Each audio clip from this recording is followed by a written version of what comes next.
Hola, hola, buenas noches a todos. Bienvenidos a La Voz del Residente. Unos problemitas que tuvimos ahí técnicos, pero ya estamos aquí. Vamos a transmitir rápidamente en Facebook con nuestros amigos de Facebook a través de la página Yo Soy Médico 17, que les agradezco el que nos presten su plataforma, su página de Facebook, para llegar de esta manera a más y más personas. Eso se agradece bastante. Saludos a Aparicio Zárate, Jorge Humberto López, Lupita Morales, que ya van llegando aquí a la transmisión del Zoom. Muchísimas gracias. Ya estamos en Facebook, ahora sí, gracias a todos. Enseguida mandamos saludos para la gente del Facebook. Enseguida les mandamos. En un momento se conectará nuestro protagonista de la noche, el doctor Leonel Steven Centeno Cruz, desde la ciudad de Tarija, Bolivia. Señoras y señores, tenemos este residente que nos va a presentar el tema de artroplastía total de rodilla. En un momento le daré presentación al doctor Leonel, que nos va a saludar desde Tarija, Bolivia. También tendremos como mentor invitado al doctor Carlos Omar Lizarazu So. Él es egresado médico cirujano de la Universidad Católica Boliviana, San Pablo, residencia en traumatología del Hospital São Vicente de Paula, en el Instituto de Ortopedia y Traumatología de Passo Fundo, Río Grande do Sul, Hospital de Urbra en Canoas, Río Grande do Sul, en Brasil. Ellos serán los protagonistas de esta tarde-noche, dependiendo desde dónde nos estén viendo. Tengo entendido que en algunos lugares de la República, ahorita son las 7, como en Mazatlán, Los Cabos, lo que es el centro de México, ya son las 8 de la noche. Un saludo a Virginia Villegas. Ya está con nosotros aquí el doctor Leonel. Vamos ascendiéndolo como panelista al doctor Leonel Centeno. En un momento más, cuando se conecte el doctor Carlos, lo ascendemos también como panelista y coanfitrión. Ya para arrancar con nuestro programa, gracias a todos los que se están conectando. Díganos desde dónde nos ven. Muy importante también ver desde dónde nos ven, que comenten, que participen. Ya saben que este es su programa. Este es el programa de todos. No solo es el programa del doctor Leonel, sino es el programa de todos, que participe con comentarios, preguntas, dudas y saludos. Ahora sí, sin más preámbulo, le doy presentación al doctor Leonel Steven Centeno Cruz. Él es egresado como médico cirujano de la Universidad Juan Misael Saracho en la ciudad de Tarija, Bolivia. Actualmente residente de cuarto año en traumatología y ortopedia del Hospital Japonés de Santa Cruz, Bolivia. ¿Cómo estás, doctor? Un gusto más saludarte. Buenas noches, muchas gracias por la invitación. Totalmente agradecido con la oportunidad. A ver, vamos a ver lo que se nos ha asignado. Y es un tema muy bonito el cual vamos a compartir. Espero que sea de su mayor agrado y Artroplastía total de rodillas, ¿cierto? así es, artroplastia total de rodilla. Perfecto. ¿Nos puede compartir su pantalla, doctor? Eso es. Les voy a recordar la dinámica. El doctor Leonel tendrá media hora para exponer su tema, 30 minutos para exponer su tema. Al terminar, estará nuestro doctor mentor para complementar la charla. En caso de que por algún problema técnico no contemos con el doctor, le voy a pedir al público que participe con preguntas, comentarios o simplemente un saludo desde donde nos ven para hacer esto un poquito más enriquecedor. ¿Estamos? Adelante, doctor Leonel Centeno. Muchas gracias. Bueno, primeramente me presento. Soy el doctor Leonel Steven Centeno Cruz, residente de cuarto año de traumatología y ortopedia en el Hospital Universitario Japonés de Santa Cruz, Bolivia. Bueno, muy agradecido con todos ustedes y espero que sea de su mayor satisfacción y, bueno, unirse a este panel de conocimiento. El tema que voy a dar va a ser artroplastía total de rodilla. Vamos a repasar algunos conceptos básicos y posteriormente vamos a ver un caso clínico, el cual lo hemos realizado en nuestro hospital, en nuestra institución. Y bueno, al ser un tema tan amplio, espero haber abarcado la mayor parte de los conceptos importantes de esta técnica quirúrgica. Primeramente vamos a iniciar, como siempre, de nuestra parte, la anatomía es muy importante en este tema, ya que va a cumplir un papel crucial en la técnica a abordar, ¿no? Tampoco nos vamos a meter muy profundo al tema, solamente hacer recuerdo de la articulación de la rodilla, que es una articulación, una de las más grandes del cuerpo, la que tiene más trabajo, y recordar que en esta articulación en realidad tenemos dos articulaciones importantes, la femorotibial y la femoropatelar. Eh, Estas dos articulaciones están estabilizadas por lo que conocemos como estabilizadores primarios y estabilizadores secundarios. Los estabilizadores primarios, también llamados estáticos, están eh, comprendidos por los ligamentos. En este caso, podemos ver aquí en la parte, en el dibujo de la izquierda, el ligamento mayor del cuerpo, que es el ligamento del cuádriceps, que se une a la rótula, y el ligamento rotuliano, ¿ya? Esto va a dar mucha estabilidad en la parte anterior de la rodilla, y además tienen complementos como ser las aletas rotulianas y los retináculos, también los retináculos, que además de dar también estabilidad de la parte anterior de la rodilla, lo dan en la parte lateral. Eh, También podemos ver en la imagen de la derecha la parte posterior de la rodilla, donde podemos ver por encima de la cápsula articular que también provee de estabilidad de la rodilla, los ligamentos importantes que van a ser el ligamento arcuato y el ligamento popliteo. Y un recuerdo anatómico de los ligamentos cruzados y colaterales, ¿no? Los cruzados, del cual tanto oímos, siempre escuchamos en los traumas que sufren los deportistas, más que todo, los jóvenes deportistas, que siempre están teniendo las lesiones del cruzado anterior sobre todo.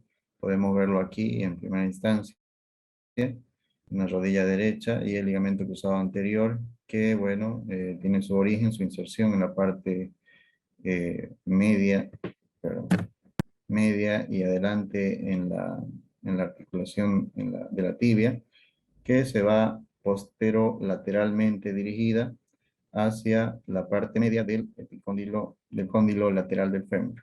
Y a la vez también podemos ver el ligamento cruzado posterior, que nace la inserción en la parte posterior de la tibia y se inserta en la parte medial del cóndilo medial del fémur.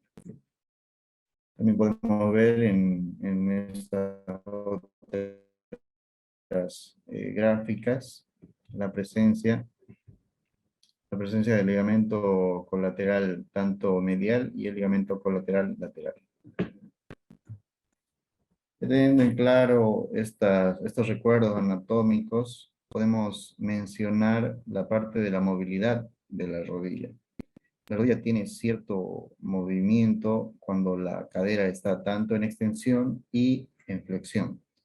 Podemos ver aquí la parte, siempre en nuestra especialidad, cuál va a medir los grados de extensión que tiene la rodilla.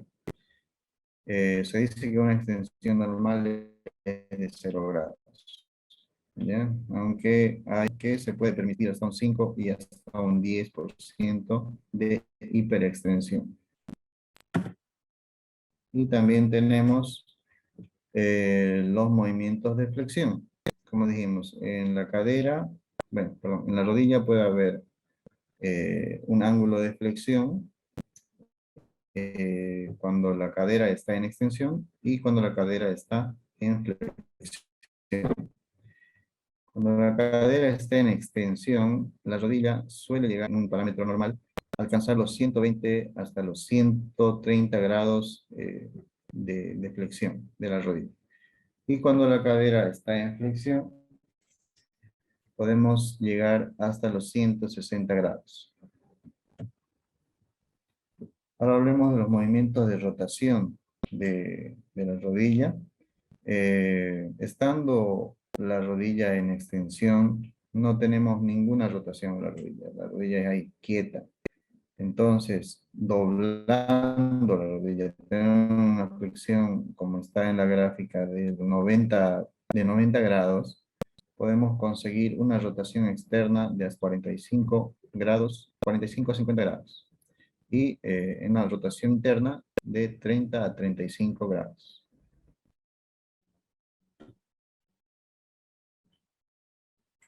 Una parte muy importante de la artroplastía de rodilla son las indicaciones. ¿Ok?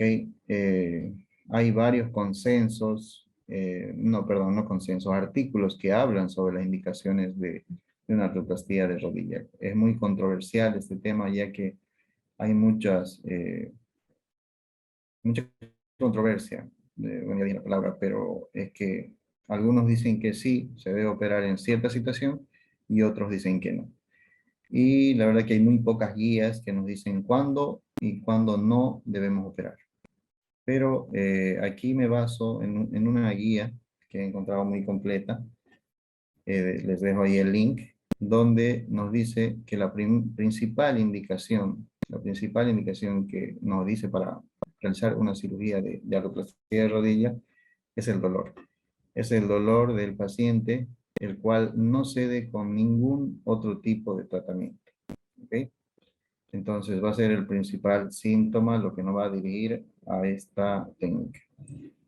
Eh, Después, el paciente tiene que estar en un buen estado físico general. Es muy importante este dato, ya que un paciente delicado o descompensado no es apto para este tipo de cirugía, ya que es una cirugía grande y pues no es de emergencia. A pesar del dolor y todo eso, no es una cirugía de emergencia y el paciente tiene que estar en óptimas condiciones para realizar la cirugía, si queremos evitar las complicaciones. Muy importante el otro dato que tenemos abajo, un paciente bien informado. El paciente debe tener conocimiento del procedimiento que se le va a realizar, además de que debe saber que no es una técnica mágica que le va a quitar el dolor de la noche a la mañana. Es la idea, ¿no? Tenerlo de la mejor manera que acabe el postquirúrgico, pero hay ciertas complicaciones que son frecuentes que el paciente debe conocer, como puede presentar a veces dolor crónico, tener en claro el reposo que debe realizar, junto con con las sesiones fisioterapéuticas. En realidad, bueno, el paciente debe tener mucho de su parte para que el tratamiento sea adecuado y a veces por circunstancias que no queremos, no sale como lo planeamos. Entonces el paciente debe estar bien informado sobre lo que se le va a hacer y tener siempre, obviamente, un consentimiento informado firmado. Las patologías que se toman en cuenta, bueno, la mayor parte de los pacientes se operan por la artrosis, en la cual nosotros nos valemos de estudios de imagen, en los cuales debemos tener como primordial una radiografía en la cual se evidencien ya los signos clásicos de artrosis. Una artrosis bien diagnosticada. En cuanto a síntomas, como ya dijimos, el dolor es el principal, un dolor que no deje realizar las actividades diarias al paciente y que sea molesto. En cuanto a las cirugías, una artroplastía total de rodillas se ha de realizar solamente si otros tratamientos no han servido o si otras técnicas quirúrgicas inclusive no se las toma en cuenta. O sea, hay técnicas quirúrgicas que se pueden realizar antes, pero si esas han fracasado o no es una indicación, es la artroplastía, no hay otra cosa. Entonces, iniciando, debemos saber los componentes de una prótesis total de rodilla, que está compuesta principalmente por 4 componentes. Primeramente podemos ver el componente femoral, el cual varía de acuerdo a los diferentes tipos de prótesis, porque hay diferentes tipos de prótesis, pero siempre va a ser un componente metálico, mayormente de titanio. En cuanto a la bandeja tibial, también va a ser una aleación de cromo cobalto, perdón, las últimas son de cromo cobalto. Además de esto, tiene un inserto, el cual va a tener contacto con el componente femoral, el cual va por encima de la bandeja tibial, el cual es un polietileno de alta resistencia, y un componente rotuliano, que también es un polietileno.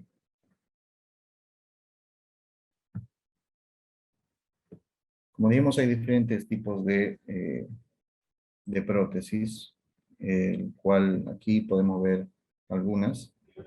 En la parte superior izquierda podemos ver una prótesis fémoro-patelar, la cual cabe decir que en nuestro país casi no se la usa, al igual que la prótesis unicompartimental que vemos en la parte derecha superior, ya que son prótesis que, si bien la bibliografía dicen que son buenas siempre y cuando las indicaciones sean, por ejemplo, solamente una artrosis femoropatelar, en el caso de la prótesis femoropatelar, o una prótesis unicompartimental en el caso de que solamente esté afectada a un compartimento.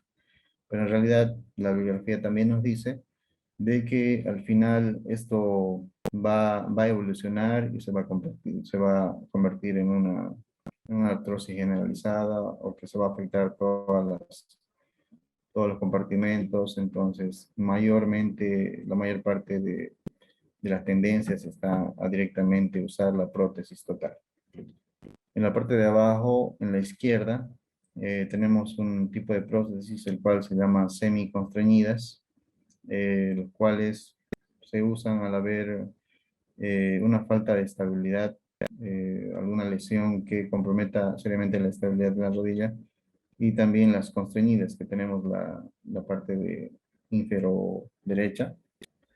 ¿En qué se basan estas prótesis? Bueno, son prótesis que se utilizan ya cuando hay una lesión eh, que afectan a varios cartílagos, ¿no? Los ligamentos, perdón, multiligamentario.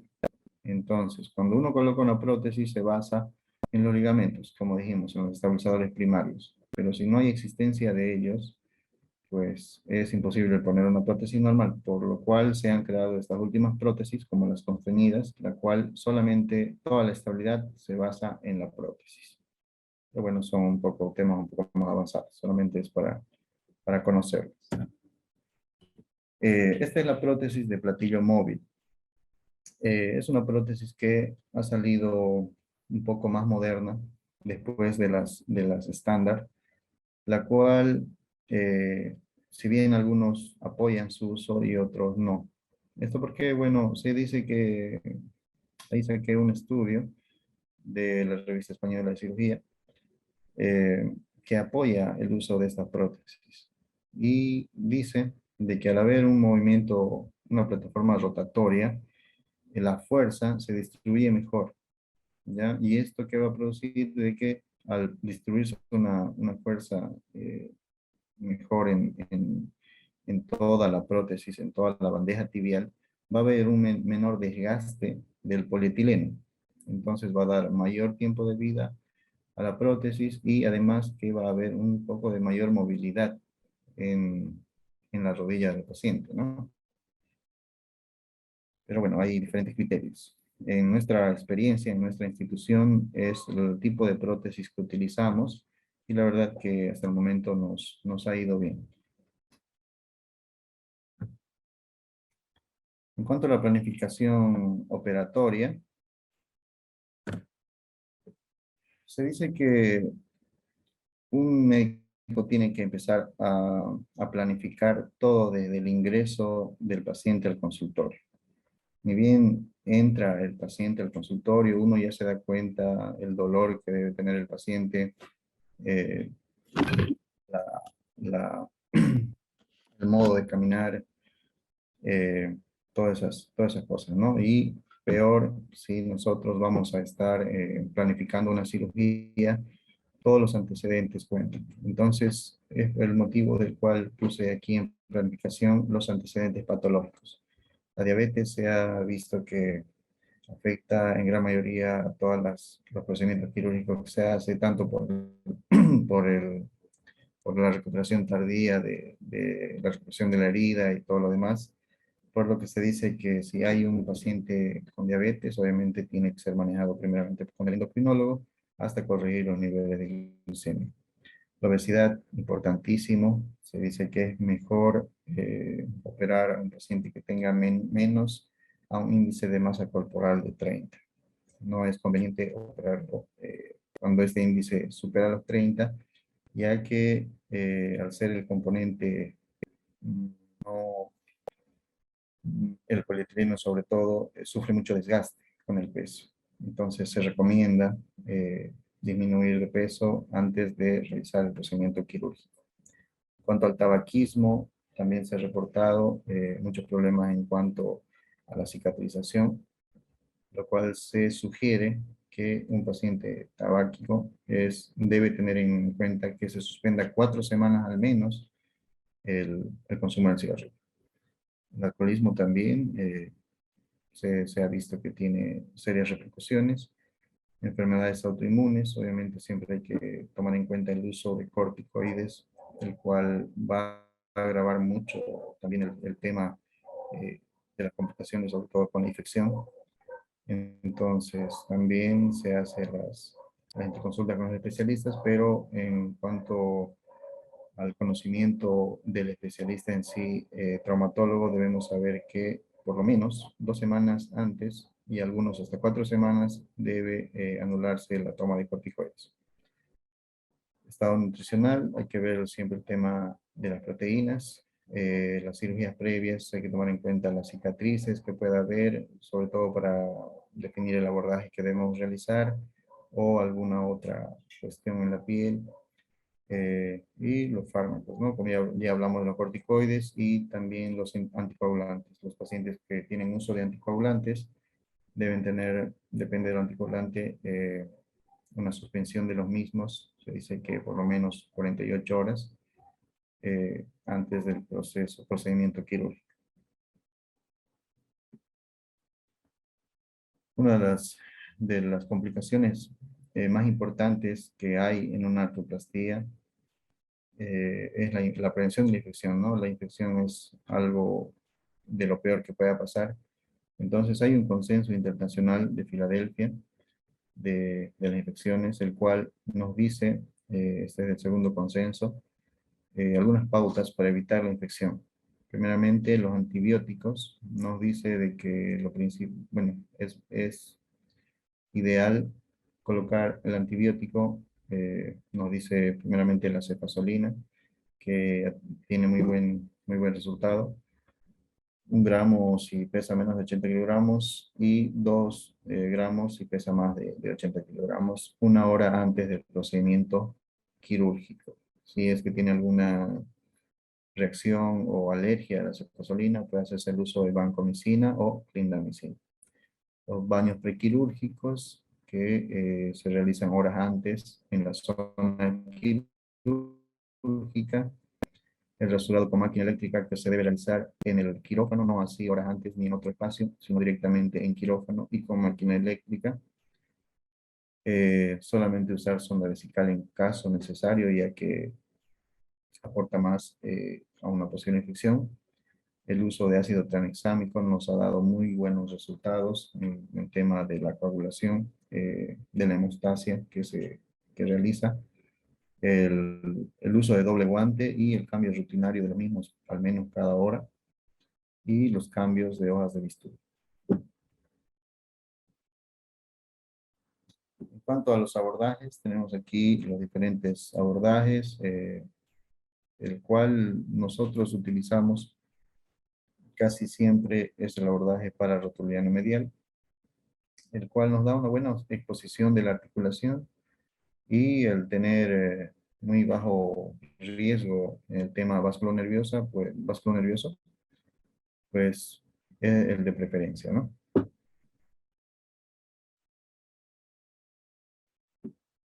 Continuando con la planificación quirúrgica, las radiografías que más debemos solicitar, debemos tener en cuenta, obviamente de inicio, es una PI lateral de la rodilla afectada, siempre con carga, ¿no? Que el paciente esté de pie y pisando. Esto para ver el nivel de compromiso que tiene la articulación o cierto compartimento. También es necesario un axial de rótula para ver ahí el ángulo y la distancia de dicha articulación y muy necesariamente una escanometría, el cual nos va a dar los ejes y además la existencia de alguna prótesis o algún material de osteosíntesis que a la hora de planificar siempre es importante saber. Como en el caso de este dibujo, que bueno, vemos ahí una prótesis total de cadera derecha, el cual es importante tener conocimiento. Y bueno, hablamos aquí de ejes.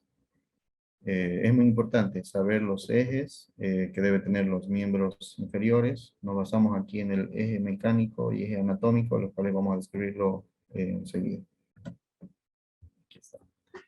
Entonces, era la importancia de una escanometría, ¿no? De ambos miembros inferiores, saber el eje mecánico y anatómico. El eje anatómico lo podemos ver las líneas punteadas que van desde la mitad de la tibia hasta la mitad del intercondilia, ¿no? De la línea intercondilia, y ese sería el eje anatómico de la tibia. Y el eje anatómico del fémur va desde la mitad de la región intercondilia hasta la cabeza femoral.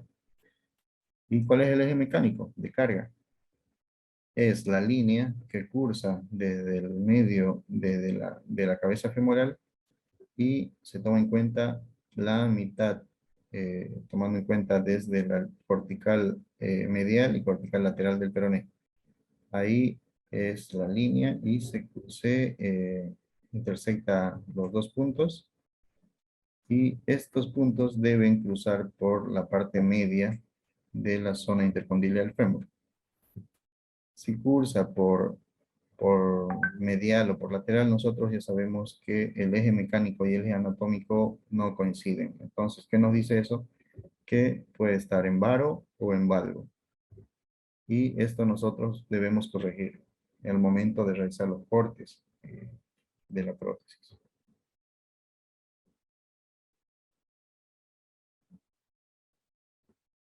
Eh, Nosotros hacemos una planificación quirúrgica con plantillas, los cuales si bien no nos salen siempre al 100% las medidas, es importante realizarlo para tener una idea al momento de entrar al quirófano. Podemos ver aquí la plantilla tibial, la cual se basa en el eje longitudinal de la tibia y traza el eje perpendicular en la parte articular. Esa es la correcta colocación de la plantilla. Y en la parte femoral podemos ver que tiene que coincidir con la parte inferior de los cóndilos. En la radiografía lateral hay que tomar en cuenta en el fémur la pared cortical anterior, que debe coincidir con esta parte interna de la prótesis, y en la parte lateral de la tibia se debe tomar en cuenta la caída tibial posterior.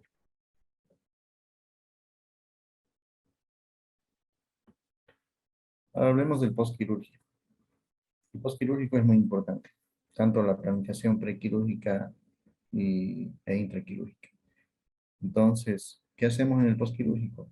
Una de las cosas más importantes es la profilaxis antitrombótica.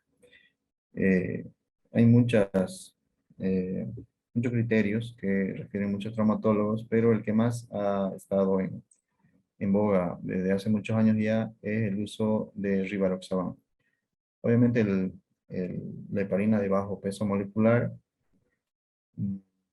se ha usado sobre todo en pacientes internados, al menos los primeros 3 días, y luego el uso de rivaroxaban es muy importante. Hay estudios de los cuales nos dicen de que han tenido mejores resultados y menor complicación al tener un uso de más o menos 20 a 30 días postquirúrgicos después de la artroplastía total de rodilla.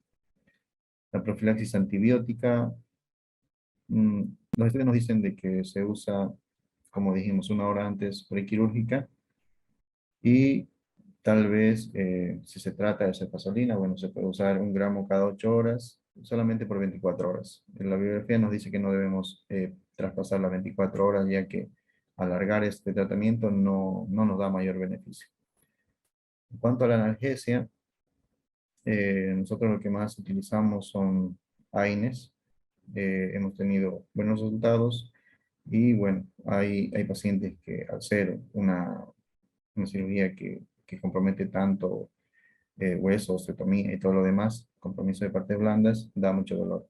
Y a veces hacemos el uso de opioides, sobre todo la morfina. Obviamente viendo el kilo peso del paciente, ¿no? Y algunas veces nos apoyamos de esto con los médicos anestesiólogos.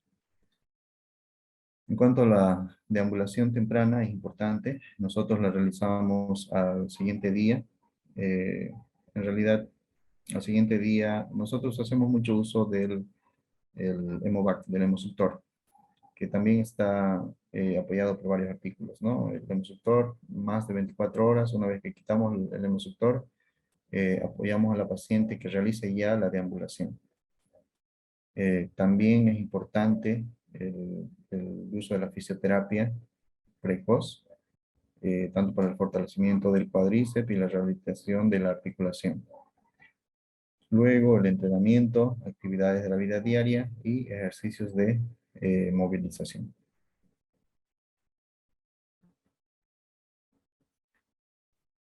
Bueno, por último vamos a presentar un caso clínico, el cual les dije lo realizamos en nuestra institución. Es una paciente de sexo femenino de 64 años con antecedentes de diabetes mellitus tipo 2 y un cuadro clínico de larga data. La paciente refiere que ha estado más o menos como 4 años con el dolor en la rodilla afectada, la rodilla derecha, y lo cual exacerba al caminar. Y obviamente ha tenido el uso de varios medicamentos, AINES, inclusive filtraciones, y pues al final se decide por la cirugía, por el tema de que no cesa el dolor. Se realizan las radiografías correspondientes. Lamentablemente en nuestra institución no contamos con la escanometría, así que tenemos que hacer más o menos malabares para conseguir una buena toma de los miembros inferiores. Y bueno, aquí vemos que en esta toma de la izquierda, la paciente presenta una comminución del compartimento medial y tiene algo de barro en las rodillas. Pero también se toma en cuenta de que la rodilla que no está tan afectada, bueno, en realidad las dos están afectadas, pero más nos basamos en el dolor. Obviamente hablamos con la paciente de que primero se iniciará una y después la otra, mínimo 3 meses de reposo. Siguiente. Bueno, nos basamos también aquí en la clasificación de la artrosis según Spring-Lawrence, la clasificación que las clasifica del 1 al 5. Pues podemos ver la presencia de osteofitos, disminución del espacio articular, conminución, pinzamiento y esclerosis subcondral, lo cual ya nos lleva a una clasificación grado 5. Doctor, disculpa que lo interrumpa, le quedan 5 minutos para cerrar el tema. Excelente, ya estoy para acabar. Bueno, aquí tenemos la parte quirúrgica, la preparación con la tela IOBAN, que siempre nos ha servido mucho en la antisepsia, un abordaje eh, patelo, medio patelar. Se realiza ahí la exposición, como vemos ahí la parte articular totalmente deshecha. La utilización de guías tibiales, las cuales nos basamos en la TAT y yendo hasta el segundo dedo, segundo metacarpiano, para tener una buena alineación. El corte tibial, ahí utilizamos la medida, los espaciadores, para tener una buena medida, que no haya ninguna hiperextensión. El inicio de la medición del fémur, del inicio del fémur con la guía epicondilia y posteriormente el corte. el uso de los espaciadores. Y este es un video. En este video nosotros vemos la estabilidad, ¿no? La estabilidad sobre todo que hay con la maniobra del bostezo. Hay una buena estabilidad medial y una estabilidad lateral. Y en este también vemos que haya una buena estabilidad, tanto a la flexión, bueno, hay una buena flexión y que no haya una hiperextensión, ¿no? Que la extensión sea satisfactoriamente en grado 0. Posteriormente realizamos ya la parte de la prótesis femoral, el cementado, la colocación de la prótesis definitiva. Tenemos la colocación de la prótesis patelar también. Ya tenemos los 3 componentes. Y bueno, el cierre por planos de la herida. El postquirúrgico, vemos que ha quedado bien. Una articulación que ha recuperado su espacio.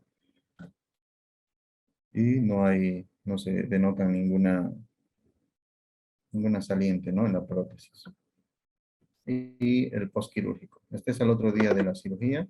El paciente ya se encuentra deambulando, refiere mucha mejoría en el cuadro, ya no siente tanto dolor y el resultado es satisfactorio. Este sería todo mi tema y ahí está una parte de nuestra institución, la entrada principal. Gracias.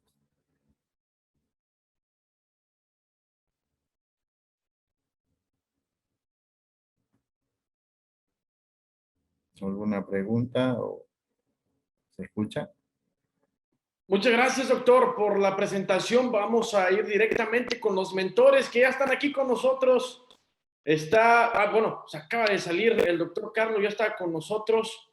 No sé si me ayude levantando la mano. Y doctor, ¿puedes dejar de compartir pantalla para poder vernos en el panel? Claro. ¿Cómo se sintió, doctor, con la presentación? Bien, bien, la verdad que... Perfecto. Aquí está el doctor Rodolfo Bañuelos. Adelante, doctor.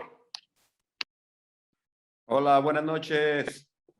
Muchas gracias a Medical Legal Center por seguir promoviendo la educación continua, en este caso de los compañeros en formación, residentes. Un saludo al doctor Gil, que por ahí anda, no sé, parece que se pausó. Y también a usted, doctor Leonel, un agradecimiento y una felicitación por su presentación. Naturalmente que hay algunas áreas de oportunidad y de necesidad de profundizar en el conocimiento de la artroplastía total de la rodilla. Fue un muy buen repaso general, sin embargo, me gustaría recalcar en el sentido de que necesitamos estudiar más a profundidad la rodilla. Los índices de insatisfacción por artroplastía total de rodilla en casi todas las partes del mundo, doctor Leonel, siguen siendo muy altos, de alrededor de un 18, un 20% en todos los niveles, y a pesar de instrumentación navegada, instrumentación por paciente específico y la instrumentación convencional, que tiene desafortunadamente varios errores de fondo. Y es por eso que seguimos batallando con las rodillas, porque no la estamos alineando de la manera más correcta o más acorde a las necesidades del paciente. La artroplastia tiene que ser perfectamente individualizada. No se vale hacer las cosas por sistema o lo que me dice el instrumental. Necesitamos profundizar y ser los cirujanos los que llevemos la batuta o marquemos la pauta. Ningún técnico, por muy experimentado que sea, sabe los pormenores y los detalles de un alineamiento correcto de una prótesis. Entonces sí necesitamos nosotros meternos un poco más. Yo lo invito a que profundice más un poco en el alineamiento cinemático de las artroplastías, que es una tendencia que viene muy fuerte que va un poquito en contra del alineamiento mecánico, que es el método que está en boga y que aún se sigue considerando el gold estándar. Pero si tenemos un índice de insatisfacción de alrededor del 20%, algo no estamos haciendo bien, ¿no? Necesitamos ir por ese esquivo 20% y ofrecerle un mejor resultado con la artroplastía. Entonces yo creo que su presentación es buena y hay que profundizar un poquito más, pero vaya, hay material, hay madera para que nosotros busquemos nuevas formas de hacer las cosas y colocar nuestras prótesis de la mejor manera, de tal manera que reproduzcamos la anatomía tridimensional de los huesos del paciente. Y de esta manera vamos a tener menos necesidad de liberaciones ligamentarias, capsulares y una serie de gestos quirúrgicos adicionales que solo están tratando de compensar algo que hicimos mal hecho de inicio. Y el manejo médico que usted acertadamente nos presentó es más o menos universal. Yo solo agregaría que la tendencia es a yo no utilizar el drenaje. Es mejor, si estamos utilizando el ácido tranexámico, el drenaje ya no se hace tan necesario y es sí una fuente de acceso de bacterias a nuestra herida. Entonces, en muchas latitudes ya no se está utilizando el drenaje al vacío. Mejor se hace hemostasia antes de cerrar, se libera la isquemia, se coagulan las venas más grandes, arterias más grandes y se procede al cierre y no hacen ninguna hematoma ni colecciones y les va muy bien. La verdad es que yo se lo aconsejo que lo empiece a practicar. Yo ya tengo muchos años haciendo este procedimiento de esta manera y ha ido bastante bien en nuestros pacientes. Entonces, muchísimas gracias por la invitación y no sé si haya algún comentario de tu parte o del doctor Gil que está por ahí. Claro, hay varios en Facebook, muchas felicitaciones. En la página de Facebook nos da la oportunidad la página Yo Soy Médico 17 de poder llegar a más personas. Hay saludos como de Mary Ann Basil, está Cintliyolali Legaria García, que te manda saludos desde la Ciudad de México. Y está esta pregunta, dice, ¿qué tan efectivo es el tratamiento quirúrgico en pacientes con luxación de rótula recidivente? ¿Quiere alguien contestar o prefiere? No, el doctor Leonel sería el encargado de contestarnos sobre la luxación de rótula recidivante. Bueno, la luxación de rótula recidivante es un tema un poco complejo. La verdad no tengo tanta experiencia en la enfermedad, pero hay que tomar varios aspectos, ¿no? Porque hay luxaciones congénitas, luxaciones traumáticas. Sí, bueno, habría que tomar en cuenta el grado de luxación, puesto que se inicia de primera con un tratamiento conservador, tal vez fisioterapia y demás, y a modelo de alinear los ejes, ¿no?, de los miembros, y después recién catalogar para un procedimiento quirúrgico con los estudios que se necesitan. Correcto. ¿Algo para complementar, doctor Rodolfo? Si me permiten abundar un poco eso, en todo paciente con antecedente de luxación recidivante de rótula es importante reconsiderar que generalmente se asocia con valgo y también generalmente tiene displasia de la tróclea. Entonces son detalles a atender. La artroplastía en la rodilla valga es técnicamente más demandante, no quiere decir que no se pueda utilizar y que tiene algunas particularidades en la técnica, pero especialmente en la displasia de la tróclea es importante estar alerta porque con mucha frecuencia hay un poco más profundo y si tú pones la varillita para ver la profundidad de tu corte, puede ser que te pases con el corte cuando hay displasia y que hagas lo que los sajones llaman el notching, o sea, que cortes, que te lleves parte de la cortical si no estás alerta en cuidar ese fenómeno de la displasia que viene generalmente en los pacientes que tienen luxación recurrente. Y con mucha frecuencia va a haber necesidad de liberar retináculo lateral y en algunos casos incluso la reconstrucción del ligamento femoropatelar medial. Eso es lo que puedo agregar con relación a eso. No sé si alguien quiera abundar algo más. No, aquí, bueno, estaba viendo los saludos que nos mandan. Me conecto desde mi celular aquí al Facebook para poder estar en todos lados. Entiendo. Mandan muchos saludos y muchas felicitaciones, es lo que más me sorprende. Sonia Gómez Barrera, María Alejandra Ayala Toledo, digo, no puedo mencionar todos porque aquí se me va el programa, pero Carla Esparza, Moisés Arana Reyes, Fátima Castillo Vera, sean que les gusta lo que está comentando el doctor, está Ruth Campos, María Reina López Reyes, muchísimas gracias, René Ruiz, todos los que nos están participando mediante el Facebook, muchas gracias. También le mandan saludos al doctor Rodolfo Bañuelos y muchas felicitaciones al doctor Leonel Centeno. De verdad, de leer todo se me va aquí el programa. También está Zuleima Toledo aquí en el Zoom. Muchas gracias. Conclusiones, vamos pasando a las conclusiones. Empezamos con el doctor Leonel. Primero, conclusiones puntuales sobre el tema que hemos abordado la tarde-noche de hoy y qué recomendación le daría a los R1. Al R1, bueno, la principal recomendación, darle con todo, leer sobre todo las patologías. Un paciente no es solo un paciente, es un libro abierto. Es la principal recomendación para agarrar y explotarlo a como dé lugar y pues seguir adelante capacitándose lo más que se pueda, ya que un paciente debe ser tratado como parte de nuestra familia, ¿no? No debemos pensar que es un paciente más, sino que puede ser el hermano, el padre o el hijo de alguien y seguir adelante, ya que es una especialidad muy bonita, la verdad, que para los apasionados de esta carrera. Fíjate que das en el clavo porque, como lo comentas, el paciente que estás es papá, es abuelo, es hermano, es novio, es novia, es esposo, esposa, va más allá de lo que nosotros simplemente podemos ver. Doctor Rodolfo, algo que añadir de la conclusión de Leonel y también usted recomendaciones que nos pueda dar a los R1 o a los doctores que apenas van empezando este camino.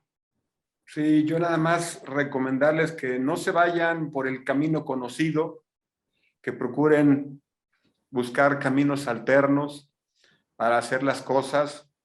Eso enriquece mucho tu conocimiento de las patologías y de los distintos diseños protésicos y los porqués de cada uno de esos diseños protésicos, porque cada uno de ellos tiene su indicación. Hay algunos sistemas que están en boga y que tratan de preservar la mayor cantidad de ligamentos, como el que respeta ambos cruzados.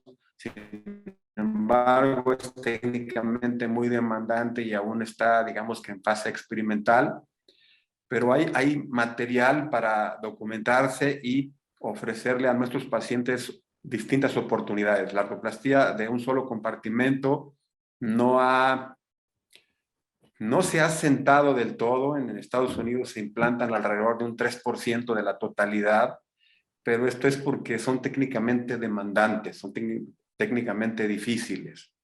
Y por eso la artroplastía con retención de cruzados y postura estabilizada son las que rifan en general en el mundo porque son más fáciles de colocar.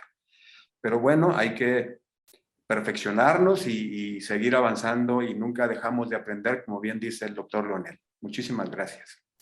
No, pues encantados de haberlos tenido como participantes, primeramente al doctor Leonel, que fue el protagonista, y nuestro gran mentor, doctor Rodolfo Bañuelos. Muchísimas gracias por acompañarnos. Sin duda también necesitamos de ustedes, de los mentores, que puedan también meterle más retórica a este programa, meterle de su experiencia, señalar ahí las áreas de oportunidad, y esperemos que más gente se anime, esperemos que más gente tome ese protagonismo como lo tuvo el doctor Leonel, y que no tengan miedo. Sabemos que es un reto presentarte en un lugar como este, como La Voz del Residente, cuando hay personas que incluso saben más que tú, pero tú eres el protagonista y tú eres el que les va a enseñar. Aquí tenemos el lema de al enseñar aprendemos todos juntos, y uno que se prepara, vuelve a prepararse, lo expone, vuelves a aprender. Aquí ese es el punto, y les agradezco, no tengo más que agradecerle al doctor Rodolfo y al doctor Leonel. Un saludo y un abrazo hasta Bolivia. Doctor Rodolfo, muchas gracias nuevamente, y a todos por participar mediante un like, mediante un me encanta, comentarios, desde que nos compartían su ubicación geográfica, la hora en la que están. Muchas gracias, de verdad. Nos vemos el próximo jueves. Sigan en sintonía de La Voz del Residente. Saludos. Que tengan excelente fin de semana porque ya es jueves. Felicidades. Gracias. Buenas noches. Gracias, doctor Bañuelos. Gracias. Hasta luego. Gracias. Hasta luego.